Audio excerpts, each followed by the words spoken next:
Wa gihapon mamahawa ang mga naepektuhang namuyo sa Mahayaay, Barangay Carita, Cebu City, bisan kun gidemolish na ang di mumino sa 30 ka panimalay sa maong dapit.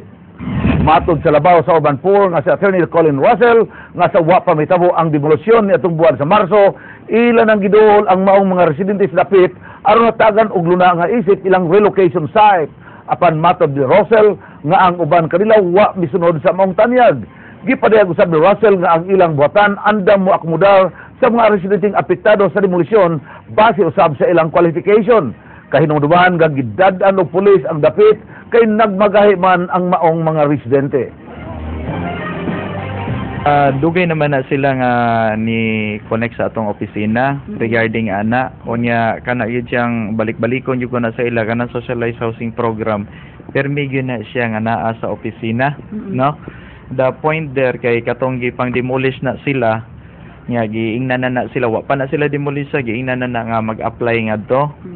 So ang ako sang gikuan nagsigimig sukna sa ilaha nga mo apply ngadto. Hapit nang mahingpit ang mga kasabutan alang sa dugang nga direct flights international sa Mactan Cebu International Airport. Ang mga eroplano gikan sa nasod nga Israel may unang makatugpa sa Mactan. Ryan Sorote, Sugilumi. Posibleng sud karong buwana o Hunyo na, formal ng pirmahan sa gobyerno sa Israel o Pilipinas ang usla ka kasabutan aron makatugpa dinhi sa Sugbo ang mga eroplano gikan sa Israel. Kini ang gipahibaw sa embahada sa Israel dungan sa panghinaot nga mas mulambo ang relasyon sa duha ka nasod.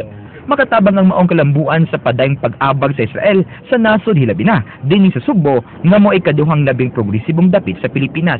Laing gipasalig sa Israel ang ilang $200 million bilateral trade programs nga ilang gibubo sa Pilipinas. Project that's the big cream of the South. It's an economic center which we consider Cebu as the center of economics for the region. Sayon ug mas makabarato na unya ang 20 mil ka mga Pilipino nga naa karon sa Israel kung muuli sa nasod tungod sa maong kasabutan. Gawas sa mga Pinoy nga nagtrabaho sa Israel, numero 1 sab nga pilgrim destination ang Israel sa mga Katoliko.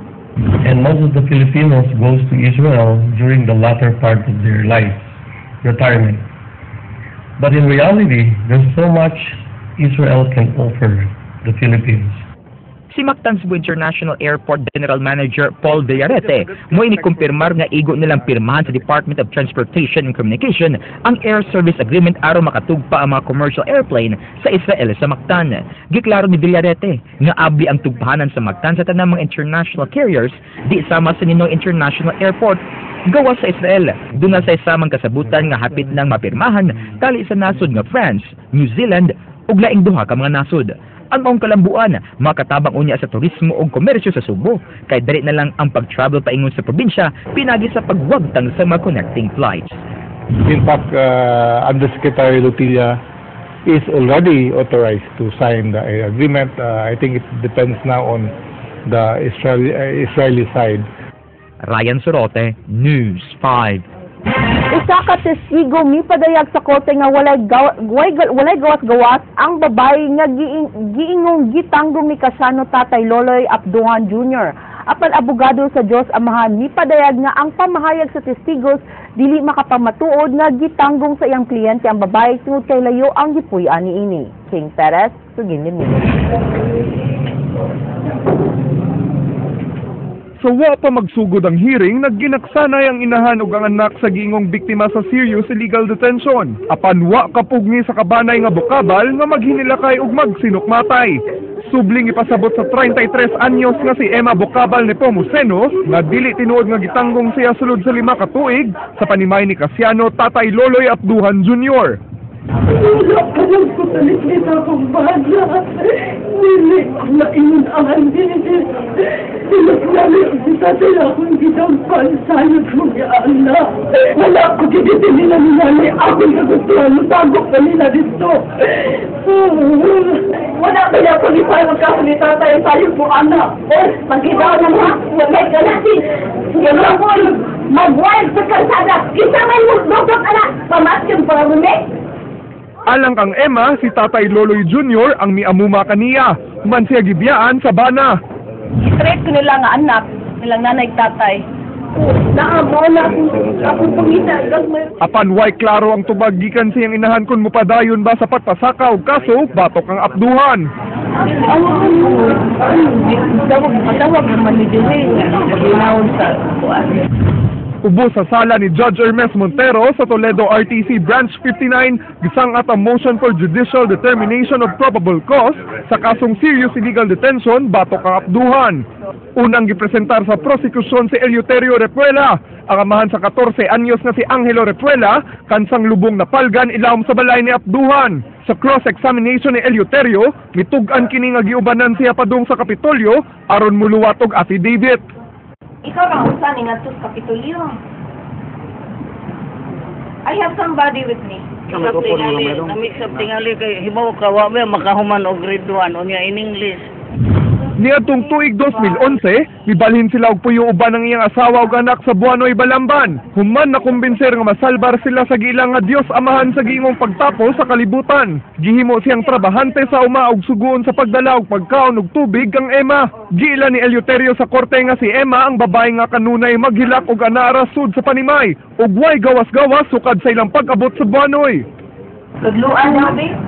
Asa dapit. Unsay sanina. Daghan mang ba iginha.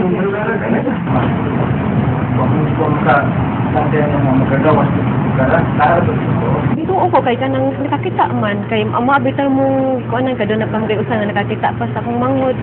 Apan gipasabot ni Attorney Danilo Yap nga way igong basehan si Eleuterio nga wa makagawa si Emma sa panimay. Subay sa cross-examination miingon si Eleuterio nga 2 kilometros ang distansya sa panimay nga nahimutangan ni Emma gikan sing gipuy-an nga barong-barong sa uma. He had no chance to talk with the lady and never knew why the lady was there in the first place or why she was crying. Wa sila kaguba sa testimony ni Terrio because wa man gyud siya mo-waiver sa iyang stand nga nakakita gyud siya. Tungkol na sa karong Mayo 15 ang motion for judicial determination of probable cause sa kasong serious illegal detention batok sa gilang nga Dios amahan tungod kay wa mitambong kaganihang buntag sa hearing ang ikaduhang testigo sa prosekusyon. Wa katambong ang psychologist nga motestigo unta nga si Emma adunay Stockholm syndrome. Kung sa kamatang sa psychological nga sakit, diin ang biktima mulaban sa nagdagit kaniya. Apan matud sa abogado ni Apduhan, nga way gamit ang testigo, sang litwa kini makahiling kang Emma. Alang ni Attorney Yap, nagpabiling ligo ng depensa nila sa pagpabasura sa kasong serious illegal detention human sa testimonya ni Emma sa korte ni adtong Martes, nga wa siya pugsa sa pagpuyo sa panimay sa Dios amahan. Earlier, before last May 6, the victim already told the court he was never, ever restrained of her liberty. King Perez, News 5. Og mao katong naglangkob sa atong mga balita sa Aksyon Bisaya karong adlaw, Biyernes, Mayo 9, tuig 2014. Kini si Frank Marilog Jr. Mga istorya ng ilang kutob sa paghatod sa impormasyon. Musunod na ang Action Prime. Daghang salamat. Ako si Georgia Herrera. Tungod kalabaw pa sa balita. Action!